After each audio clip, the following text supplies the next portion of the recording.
way, anytime a tragedy hits, Texans are really quick to help each other step up. One organization helping coordinate some of the recovery efforts in Central Texas already is the Community Foundation of the Texas Hill Country.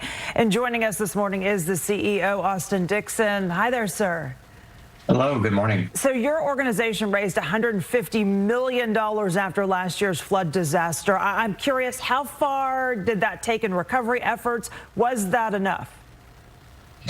We were able to deploy well over half of that in a 12-month period, repairing and rebuilding homes, supporting mental health across our region and the state, and helping rebuild Little League fields and public parks, supporting small business, and of course those emergency needs short after the disaster. But the current flooding is a regional disaster that's bigger than even one county. And so we've set up the Texas Hill Country Flood Relief Fund to support communities across the Hill Country that have experienced evacuations, displacement, business disruption, and a lot of people without homes right now. Yeah, I think a lot of people after last year thought, okay, that was a once-in-a-lifetime storm, but here we are again, and the heaviness of this happening again. I keep seeing it over and over. I know Buck Wild Rescue, the owner there, she said, it feels like we're being kicked when we're already down. And she said in one post that it's hard to even see a way forward right now. I think that's where you guys come in. You can understand that feeling, but also you're there to help too, and that's part of being Texas strong. Absolutely. The Hill Country and Texas is resilient and strong, and sure, it does feel like a gut punch, and we're definitely set back, but this is a disruption and an interruption, but it is not the end of the story. We will pursue solutions to recovery, and we'll work really hard and get the job done. And donations are going to be used thoughtfully, quickly, and with highest efficiency to help people get back on their feet again. And so while this week is a hard week, I'm also optimistic about what we build next. Yeah.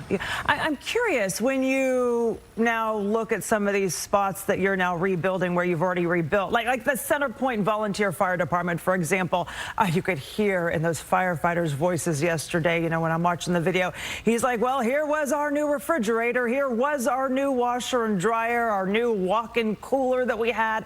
Like, how do you weigh what to do in situations like that? Like, at what point do you say, yeah, maybe rebuilding isn't what we need to do? Maybe we need to move things. Yeah, in that specific example, they do have future plans to move to higher ground, and so some of those replacements were just to keep things operational while they build their new facility. But it's absolutely a question for civic leaders, city and county and regional leaders across the area is what can and cannot you do in certain areas. The role of philanthropy is really to support people with emergency needs and to support long-term human recovery needs. But it's really up to our government officials to determine what is able to be repaired or replaced and where. And that's where you guys come in. Donations really needed right now. Here's the QR code, and that make sure your money goes exactly where it is needed most. You scan the QR code, you donate. They've made it super easy.